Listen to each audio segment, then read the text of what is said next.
Hello everyone, कैसे हो आप सभी लोग। आई होप आप बहुत अच्छे होंगे और अच्छे से तैयारी भी चल रही होगी। सो आज हम करने वाले हैं इंश्योरेंस अवेयरनेस एमसीक्यू का लेक्चर नंबर 25। अगर आपने इसका प्रीवियस पार्ट नहीं देखा है तो आई बटन पे आप क्लिक कर सकते हैं। यहाँ पे आपको इसका लिंक विजिबल हो जाएगा। एंड इस लेक्चर की जो पीडीएफ है वो हम शेयर करते हैं हमारे टेलीग्राम चैनल पे, जिसका लिंक हमने डिस्क्रिप्शन बॉक्स में दिया हुआ है, आप इसे ज्वाइन कर सकते हो। और सारे ही इंश्योरेंस अवेयरनेस की जो आपके पीडीएफ हैं वो सारे आपको टेलीग्राम चैनल पर मिल जाएंगे। सो चलिए जल्दी से स्टार्ट करेंगे आज का लेक्चर। आपका यहाँ पे क्वेश्चन है, which of the following life insurance company has introduce Anmol Suraksha Kavach to meet short term protection needs of a policy holder.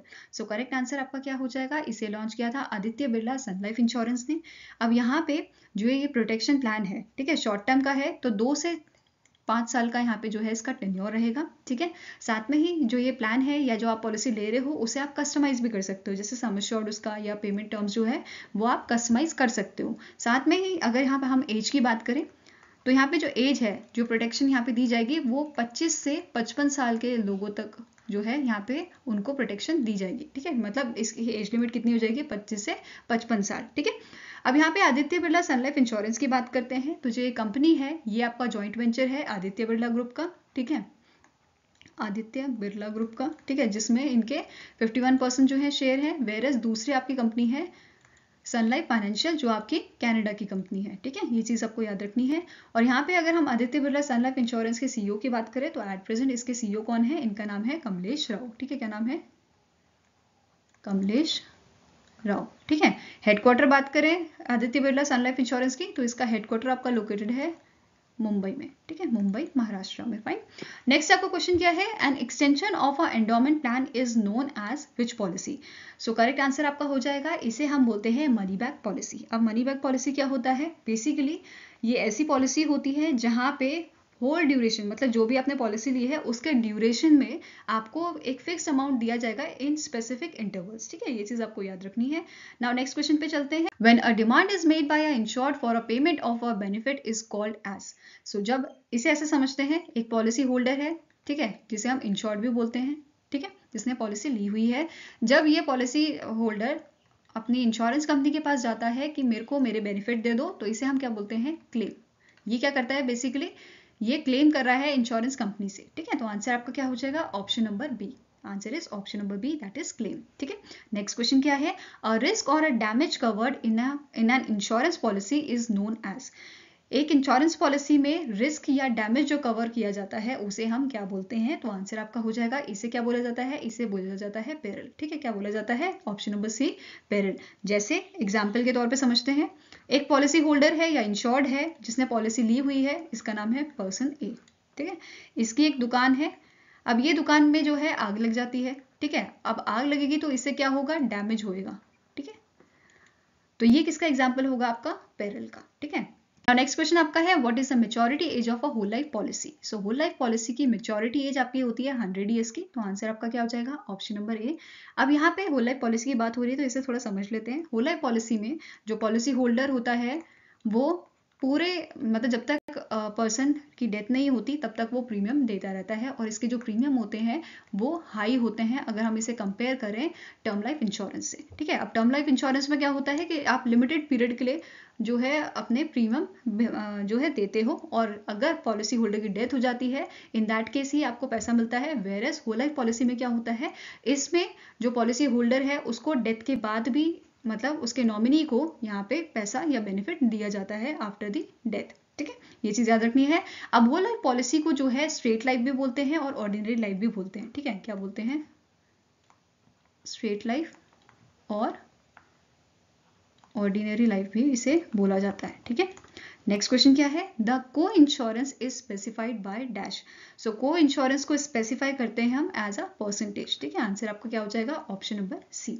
Next question है, name the insurance company that recently in March has launch इससे जरूरी कुछ भी नहीं campaign. तो इनमें से कौन सी ऐसी इंश्योरेंस कंपनी है जिन्होंने ये कैंपेन लॉन्च किया था मार्च में। आंसर आपका हो जाएगा option number D, Aditya Birla health insurance ने जो है इस कैंपेन को लॉन्च किया था, इंट्रोड्यूस किया था। ठीक है, अब आदित्य बिरला हेल्थ इंश्योरेंस जो है इसके आपके सीईओ कौन है एट प्रेजेंट। एट प्रेजेंट जो इनके सीईओ है इनका नाम क्या है, मयंक, इनका नाम है मयंक बथवाल। ठीक है, क्या नाम है, मयंक बथवाल। हेडक्वार्टर की बात करें तो इसका हेडक्वार्टर आपका लोकेटेड है मुंबई में। ठीक है, मुंबई महाराष्ट्र में। फाइन। नेक्स्ट क्वेश्चन है the United India insurance company was establish in a year dash. So कौन से ईयर में यूनाइटेड इंडिया इंश्योरेंस कंपनी को स्टैब्लिश किया गया था? तो आंसर आपका हो जाएगा 18 फरवरी 1938। ठीक है, 18 फरवरी 1938 को इस कंपनी को स्टैब्लिश किया गया था, यूनाइटेड इंडिया इंश्योरेंस कंपनी। ठीक है, अब इसके अगर हम बात करें एट प्रेजेंट इसके चेयरमैन कौन है, तो इनका नाम क्या है? सत्यजीत त्रिपाठी। क्या नाम है इनका? सत्यजीत त्रिपाठी। ठीक है, नेक्स्ट आपका क्वेश्चन है deductible is usually measured which of the following. So correct answer यहाँ पे आपका हो जाएगा, ये मेंशन किया जाता है डॉलर में, तो आंसर यहाँ पे क्या है आपका? Option number C, that is dollar. अब डिडक्टेबल क्या होता है, ये पहले भी हमने पढ़ा है। डिडक्टेबल बेसिकली अमाउंट होती है जो पॉलिसी होल्डर पे करता है बेनिफिट्स मिलने से पहले। ठीक है, किसे पे करता है? इंश्योरेंस कंपनी को। नेक्स्ट क्वेश्चन है a person represents only one insurance company and is restricted by an agreement from submitting business to any other company is called as. So यहाँ पे बात हो रही है ऐसे पर्सन की जो बेसिकली काम कर रहा है इंश्योरेंस कंपनी के लिए, तो इसे हम क्या बोलते हैं? कैप्टिव एजेंट, या आप बोल सकते हो इसे इंश्योरेंस एजेंट। ठीक है, answer is option number D, captive agent. Agent क्या होता है? एक ऐसा पर्सन होता है जिसे इंश्योरेंस कंपनी सैलरी पे करती है, या कोई अगर कमीशन इसे मिलेगा, मतलब कंपनी जो है कमीशन भी इसे प्रोवाइड करेगी फॉर नंबर ऑफ पॉलिसीज जो ये लाते हैं या नंबर ऑफ पॉलिसीज जो ये सेल करते हैं। ठीक है, नाउ नेक्स्ट आपका क्वेश्चन है what do you understand by the term double insurance, या जिसे हम डुअल इंश्योरेंस भी कहते हैं। ठीक है, डुअल इंश्योरेंस। सो पहला आपका स्टेटमेंट यहाँ पे है a situation in which a person independent और a property is insured by two और more companies. Next is the maximum sum insured fixed by the insurer which is provided on theft or a total loss of vehicle. Third is the process through which a member owned its company and became shareholder and steps towards IPO. और last is none of the above. So correct answer आपका हो जाएगा option number A. ये ऐसी situation है जिसमें person और independent या फिर जो प्रॉपर्टी है वो इंश्योर्ड की जाती है बाय टू और मोर कंपनीज। ठीक है, दो या दो से ज्यादा कंपनीज के द्वारा। ठीक है, नेक्स्ट क्वेश्चन है a person other than insured और इंश्योरर, मतलब इंश्योर्ड मीन्स पॉलिसी होल्डर और इंश्योरर मीन इंश्योरेंस कंपनी। ठीक है, who has incurred losses or is entitled to receive the payment due to act is called. सो ये basically ऐसी situation है जहाँ पे जो थर्ड पार्टी आपका इंश्योरेंस होता है, वहाँ पे क्या होता है? थर्ड पार्टी को जो है डैमेज के लिए कवर दिया जाता है इंस्टेड ऑफ जो वो पर्सन होगा। ठीक है, पॉलिसी होल्डर होगा। तो यहाँ पे आंसर आपका क्या हो जाएगा? Option number D, that is third person. ठीक है, नेक्स्ट आपको क्वेश्चन है process of determining the cost of an insurance policy based on actual loss experience determined as a adjustment to the initial premium payment is called as. So इसे हम क्या बोलते हैं? Retrospective rating. What we call it? We call it a retrospective rating. Basically एक तरीका होता है किस चीज का? Pricing N insurance policy premium based on the losses that occur during the period of coverage. ठीक है, तो ये चीज आपको क्लियर हो गई होगी। नेक्स्ट क्वेश्चन क्या है? Which of the following insurance is a coverage for damage to a vessel और aircraft and affixed items. So basically इनमें से आपका कौन सा इंश्योरेंस है जो इन सबको कवर करता है? ठीक है, तो आंसर आपका क्या होगा? इसे हम बोलते हैं हल इंश्योरेंस। ठीक है, answer is option number A, हल इंश्योरेंस। अब इस टाइप के इंश्योरेंस में जैसे अर्थक्वेक से शिप को कोई दिक्कत होती है या डैमेज होता है, वो इसमें कवर किया जाता है, या फिर ऐसा अगर शिप का एक्सीडेंट हो जाता है, ठीक है, उस केस में भी ये जो आपका हल इंश्योरेंस है ये वर्क करता है। ठीक है, नेक्स्ट आपको क्वेश्चन है the portion of an insurance premium that reflects the basic cost of a loss not including the overhead और अ प्रॉफिट इज कॉल्ड एज। इस टाइप के प्रीमियम को हम बोलते हैं प्योर प्रीमियम। ठीक है, क्या बोला जाता है इसे? Pure premium. और प्योर प्रीमियम का दूसरा नाम होता है लॉस कॉस्ट।